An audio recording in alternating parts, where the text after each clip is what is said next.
Welcome to the Furlo Capital Real Estate Podcast, where we dive into the intricacies of passive real estate investing. And our mission is to equip people to invest wisely in both property and residence so that together we can not only build our wealth, but improve housing. I'm James, and this is my wife, Jessie. Hi. Hey. I'm here. I'm kind of excited for the thunder showers that are happening. Really? Yeah, it reminds me of growing up in Colorado. We had, pretty much like every summer afternoon there was a thunder shower, but like actual lightning and yeah, not like Oregon rain. I think one of my favorite memories of visiting your family was, I think it was before kids, but we were there and I had just downloaded this app that was all about nowcasting, which is the art and science of predicting the weather in the next hour. And I remember we wanted to go barbecue and I pulled up the app because I didn't have a fancy watch at the time. And I was like, oh, it looks like it's going to start raining in 12 minutes. But let's go for it. And your dad was like, really? Like, okay, we'll see. And it was like 13 minutes later, I felt the first drop. And I was like, dude, That's it was amazing. impressive. Yeah, super cool. Huh. So we got a little bit Nowcasting. of here. It's not the same here as it is in Colorado at all. No, not. That's not right. Really. Yeah. No, but here, what we're doing is we are buying and selling real estate. Woo-hoo. Yeah. In the rain. In the rain. Yeah, honestly, this is kind of interesting. We're working on a place. This is unrelated to what we're going to actually talk about, but we were supposed to start a roof replacement today, but it didn't happen because there's some other stuff going on with the contractor and they got to delay a week. Right. So Well, maybe it'll be okay at the end of the day. maybe so, Lord's because looking out for thunder us. showers were today. So. But instead, what I actually want to talk about is a property that we just finished. So there's a term in investing that's called full cycle, going full Nice. cycle. In other words, it's all the way from the purchase to the sale and then the disposition. And so we have just gone full cycle on a deal. Sweet. It was a flip of a single family home. We actually talked about it a while ago back on the podcast. And so you don't have to go back and listen to it. I'll recap it. Yeah. But it's done. And so Hey. I just kind of want to talk about it. Talk about the numbers and ultimately talk about what we were able to do with our investors. Yeah. It's exciting. Yeah, it's very cool. It's a So fun here's the headliner, if you will, and that is we had some investors who lent us debt, and those investors earned on an annual basis, if you were to calculate from like an APR standpoint, 26.9% on their money. Whoa. Yeah. That's a lot. Yeah, Actually, it's not like, bad. You know, if you think about what you would get like in the stock market, that's right around like 10% if you leave it in long term, right? Yeah, that 8% on it? technically. Okay. So how All the right. math actually works out. Yeah, so they actually earned an 8% return on their investment, but they did it in such a short amount of time Yeah. that when you annualize it, it's almost 27%. All right. Yeah. Interesting. So here's the So if ahead. it's just like a clarification, Yeah, if they were clarify away. let's just say you had like multiple ongoing deals and they just kept rolling their money in. Yes, then that's how Over much they would have earned throughout the entire year. okay. Yep. Yeah, Interesting. 100%. Yeah, which is oftentimes how that math is done when you like when you ever listen to a commercial and they're like, 9% APR or Right. APY, which is Yeah. our annual percentage yield. Okay. There are differences. We don't need to worry about it. But Based on a year. yeah, it's all based on a year. It's an easy way to measure an increment and compare Makes sense. different investments. Makes so sense. that's often, and it's in this case, it's a bigger number. So we talk about it. So are you going to get into like what the investment was for this particular property and what the Yeah, time but frame we can, was What and do all you that kind like? of What do you ask your questions? Oh, let's just dive in. I'm just curious. I Like, got an order, but who cares? that's true. I mean, I'm just curious. You're basing it on this like annual Yeah. percentage because that's a way to measure it. But it's like, all right, my curiosity is like, well, how much time did go on? Yeah. You got this investment from people. Yeah. Okay. What was the time frame? It was exactly 107 days. Interesting. Got it written down So somewhere like here. a little over 3.5 months. Yeah, it was actually 3.57 months. There you go. I know how to do math. That's how I mathed it out. Yeah, good job. Yeah, so that's the trick. So you take the 12, divide it by 3.57, Okay. and then you multiply it times the 8% that we paid. Now, here's the interesting part where you're like, well, that's kind of weird. That's like a random number. How does that work out? Okay. So the answer to that, because in theory, let's say that we offered our investors like, hey, we're going to give you an 8% average, we'll give you an 8% APR, then they would have earned a fraction of that. They would have earned like 3.57 Oh, on because their it's money. just But what we offered was what we for those call 3 months. straight interest, or sometimes it's called full interest, depending Mm-hmm. on the language of it. Okay. I like straight interest, where essentially what we say is we will pay you 8% no matter the timing. If we go super fast, you're going to earn 8% on your money. If we take really long, you're going to earn 8% on your money. So you can imagine I'd a rather couple. invest that way. Well, you can imagine a couple scenarios where, let's say, we're doing a flip and we say 8%, and the flip takes 6 months. Mm-hmm. You effectively earned 12% on an annual basis, right? Because it was half the year, so therefore Okay. you multiply by 2. But Sure. if our flip, let's just say it took 2 years, just again to make numbers really obvious, Yeah. you would have earned 4% annually on your money. Mm-hmm. Not as exciting. Right. Yeah. And but for us, there's a lot of advantages, and for our investors as well. For us, it's very obvious to calculate what our costs are. We go, it's 8%. Done. Yeah, Whatever done. that is. And then for our investors, in some ways, it's also easy. You know exactly how much money you're getting back. You just don't necessarily know the timing of it. And in this kind of case, obviously, it worked out really, really well for them because we were way ahead of schedule. Right. We originally were thinking 9 months, and then we made some changes, and we're like, oh, I think we can do this in 6 months. We ended up doing it in under 4 months. And so, you know, their annualized return just kept ratcheting up Right. as a result. Sometimes, what they'll offer is they might say, hey, we might go, we'll give you 12%, but it's an annual 12%. So it's like, so you incrementally earn 1% every month. So had we offered that, they would have earned a 3.57% Right. Because it was just actual in that- return on their investment, but it still would have been a 12% ROI. okay. So in actual, like all these percentages, I I'm know, just I like, know. ugh, whatever. Can we give me a scenario of actual dollars? Like, let's say Okay. for this particular deal, Okay. or another particular deal that's Say similar to this. $100,000. Yeah, let's say I gave you $100,000. How much Let did I me- make back? Yeah.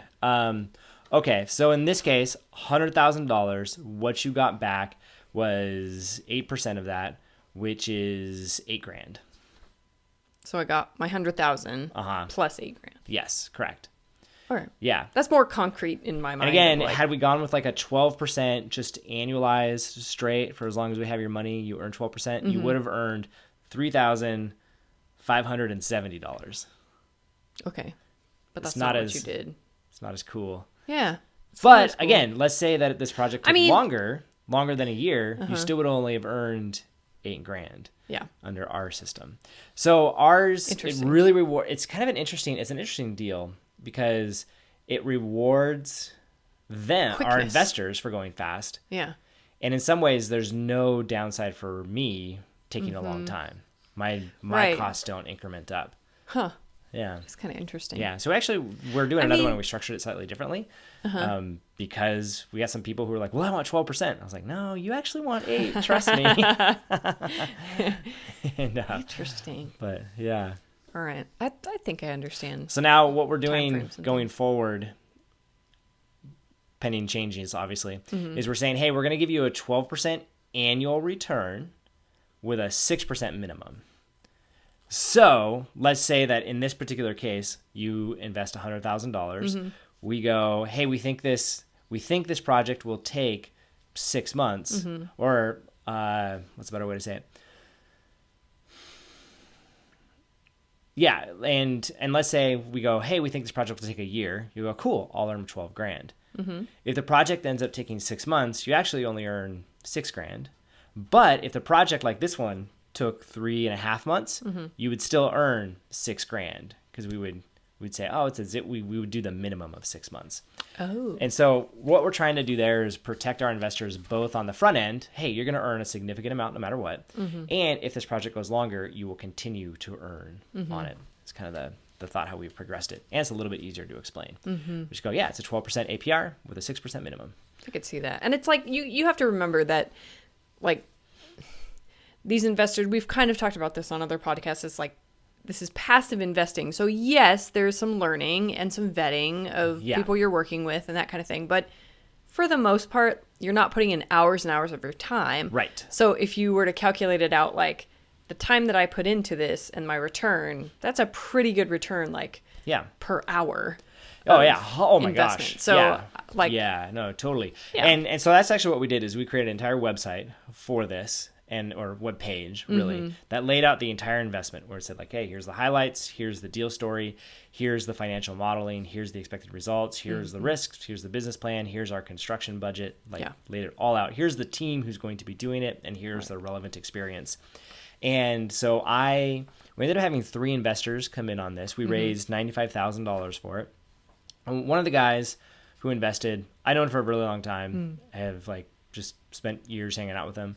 And so he read it, was like, I'm in. Like, that was it. Had another guy who also who we know has spent some time with just personally, not professionally at all, just personally. And was talking with him. It's like, hey, just review this, look at it. He went and shared it with his dad, who he trusts, as he should. And his dad was like, yeah, this all looks legit. So he's like, cool, I'm in. And then the third guy was someone who I had never met. And so it was a third party, shared it with him and said, hey, I think you might be interested in this. So he read the website. How did you get connected with him? My partner shared it with a friend who then shared it with him. Okay. Yeah. And so then he read the website and then said, hey, I want to talk to me. And so he called me. We talked on the phone for, I don't know, half hour, 45 minutes. He was like, sounds good. I'm in. And so we were funded like that. Wow. And so that was the homework process. And a lot of what passive investors are doing at that stage, it is their due diligence. And it's really like, I highly recommend for any prospectus or anything that you get, like read it all. I know it can be confusing, it can be boring, but read it all, look at it. Things that I do is like I'll add videos that explain, here's what's going on. And like oftentimes I'll have a video of me actually going through the financial model and explaining it and things like that. Yeah. So, well, and those, some of those questions that what do you call that document? Oh, it's my 196 due diligence vault of questions. It's kind of like you don't need to think up questions to ask. Like use that document and just kind of work through it. Yeah. And now one of the differences here is that we, versus say like a syndication, right, which is what we spent a lot of our time talking about, is that in this case we were offering debt, not equity. Okay. And typically with equity, you get a percentage of the profits. And oftentimes that's called a common equity. And it's exactly as it sounds. You own a percentage and you get a percentage of everything. Is that better for a property that you might buy and hold because you get a certain percentage of what it's worth? It depends. It depends. There are definitely pluses and minuses, and let me answer that question just a little bit. So in this one, we offer debt with a fixed return. Okay, and in this case, it was a promissory note. It was the official thing. It was collateralized by the real estate, and it says, hey, we're going to pay you a fixed amount of interest at a fixed time. Yeah. And so there's pluses and minuses to both. So the debt, what's nice about it is, A, it's guaranteed by me. I will pay it. But it's fixed. You don't get to participate in it. Like if we had blown the doors off this investment somehow, like cool, you still get your 8%. Whereas if you are common equity, if we blow the doors off of it and it exceeds all expectations, cool, Give me an example of like blowing the doors off. Because I'm like, isn't it just all right, a so planned... let's say you invested $100,000 and you get 8% interest. This case that we're here, you would get $8,000. Yep. Right. But let's say that we're projecting the profits of this thing, and let's say that would give you 50%. If you had done it as equity, you get 50% ownership of the property. Okay. Okay. And let's say that we're projecting that the profits could be somewhere in the realm of $8,000 to $20,000. Okay. Okay. So that means your expected return could be anywhere between 4 and 10. And so, but you don't know till you get to the end, and it could be 4, in which case you go, oh, I only made $4,000. I could have made 8. Or we blow the doors off of it. Someone comes in with a massive offer, and the profits on this property were actually, I don't know, $40,000. Then you go, oh my gosh, I could have made $20,000, and I only made 8. So it's this weird. So you get to share and quote the upside, but there's no guarantee of that. Whereas with the debt, how often does that happen? Guarantee. I'm kind of like, I don't know. We've talked about numbers enough that I'm like, you kind of know what the property's worth. You know the aftermarket or after repair ARV. Is that it? Yeah. After repair value. Uh-huh. Is that what that stands for? Uh-huh. You got it. So you know that ahead of time. You calculate it. So Yep. it's like you already know from the beginning almost like what it's going to be worth and what you're going to sell it for. Yeah, they really only like the big savings is going to be on the construction side. If for whatever reason You this get a thing you great thought was going to be deal on- huge, well, this thing that you thought was going to be huge turns out, oh, it's actually not a problem. It's an easy fix. All right. Something like that. So you overestimate the expense Yeah. of And I would say too, like for shorter term flips, that's definitely like there's a lot of knowns in Right. there. For the longer term stuff, it's hard to tell, like because cap rates could compress, which means just values go up. Yeah. And all of a sudden you're like, whoa, we're making Which a is ton like of money. that's a market change. And I would not say that's necessarily one of the something you're big doing. differences in like a syndication is when you're talking about a syndication, you're holding it for 5 to 7 years, but we're also going to double your money Right. in the amount of time. Yeah. You know, so that $100,000, we're not talking $8,000. You're talking Talking 200 $100,000. Now, what is but if we're holding it for 5 years, that's 8,000 times 5 years. You know, let's say that's still $40,000. Mm-hmm. That's not bad. It's not the hundo, but the hundred's also not. The doubling's also not guaranteed. Right. You just don't know.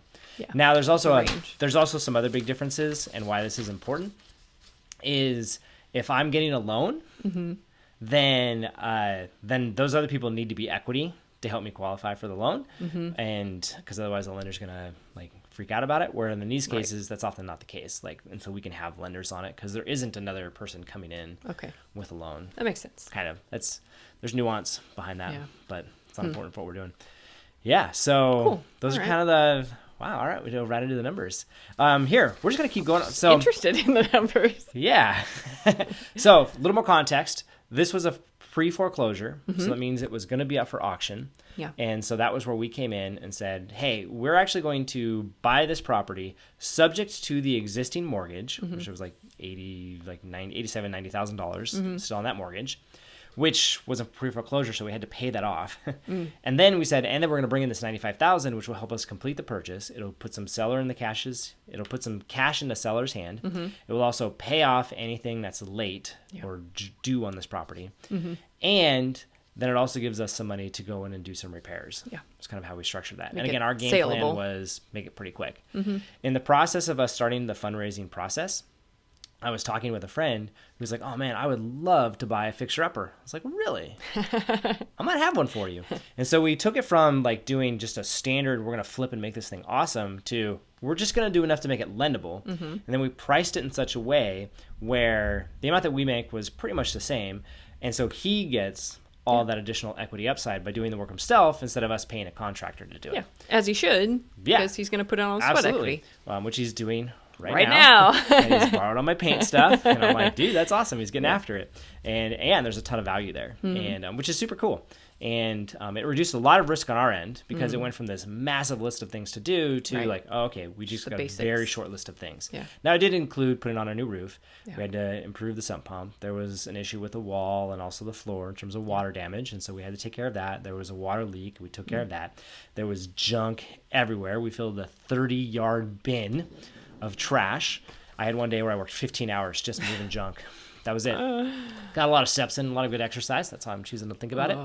And then I didn't do all the cleaning, but we did a bunch of cleaning. Yeah. And we like top to bottom, cleaned it all out. And I was even talking with the guy who's like, yeah, I came in the next day. Like, you can still smell it. It's like, it's still dirty. I'm like, yeah, I know. So that's why he's painting everything with some kills. Yeah. Just going to cover it all. Cover it all. And it'll be good when it's all Reset. done. So we did a ton. Our budget to do all of that was $182,000. Okay. And then we were going to sell it, and then we were going to pay off our investors and actually pay a guy for giving us the lead. So how well do you think we did on our budget of $182,000? So to help you out here, stabilization costs for it, we said it was going to be $20,000 to do all that different stuff that I just rattled off in terms of repairs. So how do you think we did? That was like the roof and the water leak and everything? How did we do on our budget? If you had to guess. I have no idea. You probably came in under. No. Uh-oh. I didn't. Uh-oh. Uh-oh. No. How much did you spend? We ended up going over by $5,000. Well, that's not terrible. It's not terrible. Well, it depends, right? Remember how I was talking about how like that profit margin piece at the beginning? Yeah. That has a direct impact. Okay. That was $5,000 less for you and I. Well. Is how that worked out. Yeah, but relatively, it could have been like well, 30 grand 2,500 over, 'cause I had a so, partner, but you know. yes. In which case, you and I would have been contributing to this project. That would have been lame. Yeah, would have been like, no. Yeah, especially since before we started all the work, we had already come to an agreed upon price with my friend. Okay, So yeah, it was really like, oh, because you could always be like, hey, let's just goose the price up by $2,000. Right, if you're gonna Maybe list we'll it get lucky. later, yeah. And yeah, Well. but yeah, no. That's not bad though. That's not bad. Yeah. You're gonna wish you had that $2,500, but that's okay. I mean, It's all good. Yeah, no, it turned out well for you and I. I think it'll be okay. We get some money out of it, which is also great. But yeah, so we ran over by $5,000. Not horrible. yeah. But I'm a perfectionist in that regard, so I'm like, I could do better. And so I've actually, this new project that we're working on, I don't know what that sound was. This new project that we're working on, we have a rehab budget. Mm-hmm. I think it's $82,000 for the entire rehab. So much bigger project, like 4 times the size. Okay. As of right, no, it was $82,500. We were given a bid by our general contractor, and we were given a bid by my yard guy, and those two combined came out to $82,000. So as of this moment, I am $500 under budget, and I will admit, I'm very nervous about the entire thing. How likely is it that I don't know. one of the two will? Well, my yard guy, he's already done. Because he just went in and did it, and he honors his price. He'll so be fine. I feel good about that one. It's the other one where I'm like, Contractor. oh, man. He's gonna find something. To try to help out, I did some of the demo work to try to get that number back down. Because I was like, okay, that's definitely thunder. That's awesome. They don't hear it at all on the mic. There's thunder happening. Trust me. And, but I'm like, one of the big differences in this other project, this new one, is I have a reserve fund, an emergency amount of almost $9,000. You didn't have an emergency fund for this? No, we just went for it. Good. Okay. Hey, I was learning. What can I say? It was my first time doing a flip. In retrospect, it closed and we're the done, way that, so I don't need to worry a little about insight it. into how I work. I am definitely in the school of ready, fire, aim. Oh, gosh. And so, yes, you are. Saw this. I was like, let's go for it. And I watched some stuff, and I'm not an idiot, and we've done other stuff. things, Yeah, sure. where I was like, okay, I feel decently good about it. And again, I was off by $5,000. It's not bad. 5 percentage wise, it's not small, but I was off by 5%, which honestly, in the realm of forecasting, that's world class, I guess. Anyways, yeah, it is. No, it totally is in terms of forecasting. And so it's a little more than that, I guess, technically, because it wasn't quite 100. But anyways, one of the things that I then do is once I have that experience, I then go and I scour the internet and other places to learn everything I can. And so in that initial underwriting model, I had a couple lines okay, we got to buy the property, we got to pay for arrears, the seller needs some cash, and that's the total. Now I have 8 different lines. Okay. I'm like, okay, yes, there's the arrears, there's paying for a lead, there's closing costs, there's this reserve fund, there's all the other stuff I mentioned, and I just added it all. And as a result, it lowers the ultimate price I can offer because I'm like, yeah, because I want to account for all of these expenses. And so anyways, that's what we did. So let's see, what else do I want to talk about?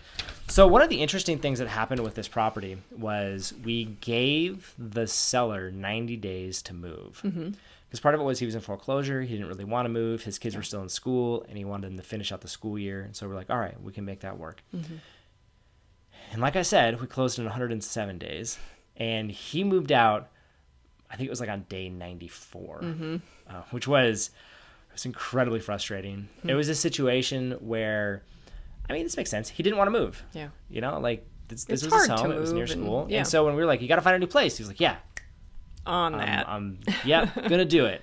And thankfully my partner, he took the reins on this one. He looked up places. He took tours with them. He looked at different listings with them, helped them move forward, helped them just kind of wrap their heads around this entire process and this big change that was coming in their life. And we had a pretty funny interaction though, where we're sitting out in front of our house, we're chatting, and it's before our small group when the new buyer is about to show up, when the seller calls us. And again, he's supposed to be like moved out. When we had this phone call, he was supposed to be moved out early, like in a couple days. He calls us and goes, "Hey, sorry to tell you this, but I'm going to need another week. Okay, I just don't think I can be moved out in a couple days. All right, just want to let you know that. Bye." And we're both on the phone no. when the other guy pulls up, and we already have a closing date. It's already fixed, and we're both like, "Dude, we don't have a week to spare in the schedule. We gave ourselves 2 weeks to do all of this other work." Okay, we had already done the roof, we had already done a sump pump, so it was just the inside piece. And so we're like, we don't have time for this. And oh my gosh, we were just like, again, my friend pulls up, who's gonna buy it, and I'm just like, okay, I don't know what's going to happen here, but we may have to delay by a week. I don't know. And we ultimately didn't, which is why I put in that 15-hour day, because I was like, we just have to get ahead. And that was what I ultimately did to make it work. And it was to the point where he was like, I don't think we can do it. And so we ended up hiring 2 people and renting a moving truck, showing up at his house, and like, guess what? It's moving day. Okay, we called him ahead of time, but we're like, this is what we're doing. We're coming in. We're helping you move your stuff. Yeah. And so they packed that 26-foot moving truck. And then I filled a 30-yard dumpster after the fact. It's so crazy much how stuff. much you can accumulate. Oh, I know. I think Such a short I think time. our house would be similar, honestly. Like if we were to just the amount of stuff. Yeah. Yeah, it was intense. I did have, in the process of me cleaning everything out, the neighborhood started to come out and say hi to me, which was super fun. And this one guy pulls up and he goes, "Hey, I'm part of this. It's like a volunteer / community, like play." Yeah. There's another term for that. Theater. Yes, thank you. Like theater company, group? Yeah. theater group. He's like, mind if I go through your stuff to see if there's anything good for our theater? I was like, dude, have at it. Yeah, take it. I was like, anything. He grabbed some paint. He grabbed some tools. He grabbed some interesting looking things. He was like, these would be cool props for decorations. It was pretty wild. I'm like, dude, go for it. Fantastic. Super fun. And met a neighbor who's an interesting cat. She's lived there for a while. She talked to me for a while. It was pretty funny. Okay, we talked about rehabbing the interior. And one of the things that we do is we decided to communicate with our investors via email. And I like it because I'm a writer. That's how I think that's how I best express myself, just by doing this. and so I just like it because I can slow down, I can edit it, I can think it through. And so we aimed for like once a month updates. And for the most part, it was just like, it was kind of fun. Like that first one was like, it's exciting. They got a new roof. It's awesome. And then the next month it was like, well, we're just sitting around waiting for the seller to move. And a month after that was like, well, the seller hasn't quite moved out yet, but we're working on helping them with it. And then it was like in between updates, he moved out. We did all the work and closed. And so the final update was like, and it's done. Yeah. Yeah, it was pretty wild. Like not typically how you would do these updates, but it was good. And so we, but yeah, that's how we did it. And I kind of have like 3 different lists that I go through. So there's the first one that's like new people who join. So if you go to furlo.com and hit the join the investor club, I got this entire series where it goes through and it really educates you. Here's what it's like to invest passively in real estate. And then I do to everybody these monthly business updates where I'm just, hey, here's the last things I did in this month. Some ways it's kind of a nice accountability, but in others it's really like, yeah, these are the things we're doing. Sometimes I give economic updates. Sometimes it's just kind of like, hey, here's my philosophy of life, things like that. And then if you are a current investor in a specific project, I have a whole separate email that I send out just to that, which is primarily, these are just the updates. And so that's what we did. So where in those 3 do you hear about new stuff coming up? That'd be in the everyone like the category. monthly update. The monthly one. Yeah, but if I've got a deal, I just insert a new email right then. I'm like, hey, new opportunity. Here's what it is. Check it out. It's like a special And alert. Yeah. It happens whenever we're Makes ready sense. to raise funds, which in this case, I think it took us about a week, I think, to do it. And this newest project that we did took all of 2 days. And so I was like, boom, it was quick. And I had a bunch of people and it was like, I sent it on a Friday and we were done by Sunday. Yeah. And I had a bunch of people on Monday and Tuesday be like, oh, I was too slow. I was out of town. Like, yeah, sorry, man. That's how that happens. Next deal. So yeah, that's exactly what I told him. So that's what I want to share. So quick highlights, just to recap it. So we bought this property pre-foreclosure for $160,000. We took over an existing loan and we raised $95,000. Then that let us reinstate the loan, let us make the repairs, and provided the homeowner some cash so that he could go and find a new place to live. We offered our investors 8% straight interest, which we happily paid out to them. And then it took us 107 days or 3.57 months to do everything.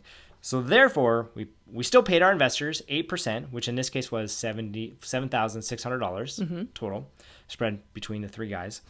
And then what we did is when you annualize that, it comes out to 26.9% is what our investors earned. It's pretty cool. This quick little project. Nice. Yeah. And I really do believe it was the kind of project that met the mission that we have perfectly. Yeah. Right? It was a situation where we built wealth for our investors, right? Like they'll earn money. And it's the kind of thing where we improved communities because we took a house, we made it lendable, cleaned it all up, and we got a new guy in there who's going to start building his wealth, which is super exciting.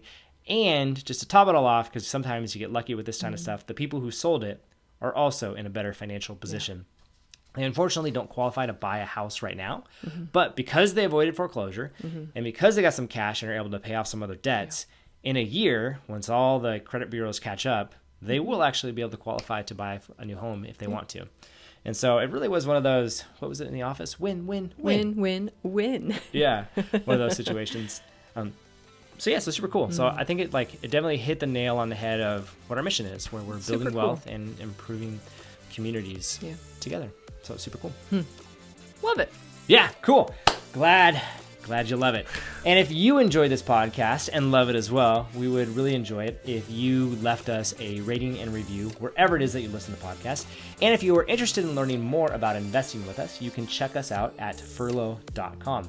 Thanks for listening and have a great day.